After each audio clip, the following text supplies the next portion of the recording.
Enye into edidayo ngomcebo wedlozi kuyenzeka ukuthi before uqale udlule ebunzimeni, njengokuthi ushayiswe imoto nje, mase uthola urafu, mase ungaligidisi idlozi, mase likuqawata. Okanye mhlambe uqashwe enkampanini enkulu, nixabane nomqashi wakho, mase vele ethi naye lokho uyayibhrija i-contract ekukhokhele yonke imali. Kwesinye isikhathi-ke liyakwenza-ke idlozi ukuthi likuthathe likugqume ejele, and then mase likugqumile ejele uboshelwe into ongayazi, kutholakala ukuthi awunacala. Uma ngabe sebekunxephezela uthole leyo mali, mose ungaligidisi, hheyi into elizoyenza kuwena ngiyayisaba. Omunye umuntu uzobuza ukuthi yini likudlulisa ebunzimeni obungaka kanti alingithandi. Cha, liyakuthanda, lisuke linothifaya ukuthi asifuni nihlupheke la, kodwa kunezinto ey'ngalungiswanga ey'ngahambi nini. So i-notification le, alikho idlozi lithanda ukulimaza umuntu wayo noma umntwana wayo. So kuyi-notification, mhlawumbe khona owagcina eboshiwe ekhaya, noma omunye washayiswa imoto angagezwa, noma omunye akalandwanga kathi eboshiwe, noma wafela emaxhogweni. Cansi kuyezwakala ukuthi ngiqonde ukuthini.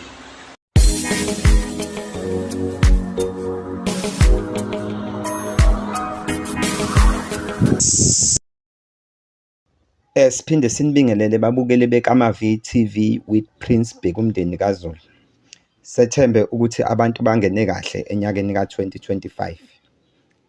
Yize-ke unyaka ka-2024 ungabanga muhle.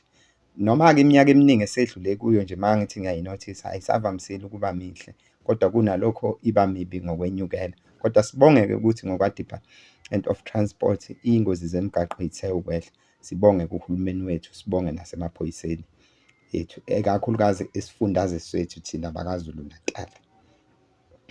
Khona into engifuna ukuyicacisa kubantu, sekuchazwe kakhulu futhi sekuyabhora indaba yokukhuluma ngedlozi.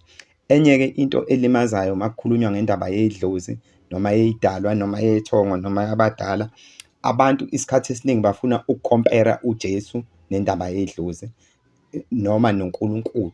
uNkulunkulu awukwazi ukumkhompitha nedlozi. Laba-ke abathi bayasonta noma abathi bayakholwa bayathanda-ke ukukhompela ukuthi basindisiwe ngegama likaJesu noma ngegazi likaJesu. Idlozi alihlangene nendaba kaJesu, ayikho into ehlanganisa idlozi noJesu, kodwa lihlangene nomnini mandla wonke ongumvelinqangi. Into kahle kahle engifuna ukuyisho lapha, ngoba abantu sebeze bacikeka ukuhlale bechazelwa ngento eyodwa. Abantu bayadideka uma ngabe sikhuluma ngendaba yedlozi, lokuthi umuntu ungenwa yidlozi uba yisangoma, ukuthi ungenwe yidlozi elinjani lokuthi ehlole. Ngifuna ukuzohlukanisa umuntu ongenwe yidlozi lokuthi esebenza abantu, noma idlozi lokuthi kuhlambululeke iy'nkinga zalomndeni asondelene nawo, noma idlozi lokuthi kucebe yena. Ngifuna ukuhlukanisa idlozi lokuceba nedlozi lokuhlupheka nomdliwa kodwa ozenza sadlozi, ngoba nabathakathi bayakwazi ukwenza umdliwa kodwa uyishaye sadlozi, abantu bebone sebecwile bacwile ukuthi ibingekho lento. Uyibona kanjani-ke lento? Kuyenzeka-ke ukuthi umuntu engenwe yidlozi ethwase eyenze yonke intwaso, kanti idlozi lemali noma lomcebo. Fune sihlukanise ngelinye ilanga phakathi komcebo nomnotho. Silibona kanjani-ke elomcebo? Ngokujwayelekile ugobela oyechazele ithwasa lakhe before liphume liyosebenza ukuthi lingenwe idlozi likanjani. Kuyenzeka-ke ogobela bethu begeja ngoba sebeyageja isikhathi esiningi. Elomcebo awusebenzi abantu, noma elinomnotho phakathi awusebenzi abantu, futhi awelapha abantu, awusebenzi ngamakhambi isikhathi esiningi, noma ekhona amakhambi owaziyo kodwa awamaningi. Kodwa wena into eyenzakalayo nje mase ulithwasile, walithwasa kahle, kuba yikho ukuthi omunye umuntu uzothi pho lo mcebo kanjani ungeze ungene abantu. Angithi abantu bakholelwa ukuthi imali ifune ingene ngabantu. Listen carefully. Njengokuthi nje mawubuya edlozini, mhlambe kuthi bhudu nje usiza abantu abathathu ababili, excuse me, ngoba likwenzela i-study. kube senza i-business ngokwe-commercial word ngabe sithi i-capital. Kuthi leso study mase uthenga imbuzi noma uthenge inkukhu, edlozini kuyalindwa, akufuneki-ke ulokhu easy come easy go, kuyalindwa-ke edlozi. Mhlawumbe uthenga inkukhu noma uthenga imbuzi, kubonakala ngani-ke ukuthi lo mcebo bangabe le mbuzi isizala iy'mbuzi ey'ningi nalezi iy'nkukhu sezanda, uthola ukuthi nabantu abasebaningi. Wena abantu isikhathi esiningi awuze ngabe lapha uye ubatshele ukuthi abasihlanganiseni nani nani nani ukuze besizakale, ngoba esigodlweni sakho uthola ukuthi awunayo leyo mithi, ngoba wena ungenwe umnono kahle kahle, idlozi eliyinono elingafuni imithi. Umuntu uyamtshela ngoba khona izinto ezikutshelayo, futhi uba ne-spiritually given wena. Uma uchazela abantu bayaphila nje ngezwi lakho kuphela. Let me continue before I forgot what I was talking about, idlozi lomcebo. Ubona ngani-ke laphana imbuzi le izala iy'mbuzi ey'ningi, noma uthenge nenkukhu nayo inkukhu izala iy'nkukhu ey'ningi, ekugcineni ugcine usuthenga inkomo. Iy'nkomo vele zithi chitha isaka igceke isibaya size sibe sincane, uze usinwebe ezinye uy'sise. Uyabona ukuthi lento ibhekephi, ibheke emcebeni. Usuyayidayisa manje, usushintshile, usudayisa iy'mbuzi ney'nkomo, usuthengani, usuthenga imoto. Emva kwalapho usukhanda umuzi omkhulu oyisithabathaba. Uyalibona ukuthi akukho muntu njalo abangenayo lapha, bagcina ngalesiya sikhathi. Kusuke nabasekhaya laba kuphela inhlupheko nasekhaya, kuthi nalaba basekhaya izinto zabo yiqonde nje, ziqonde thwi njengothi lo mkhonto, yini uwena.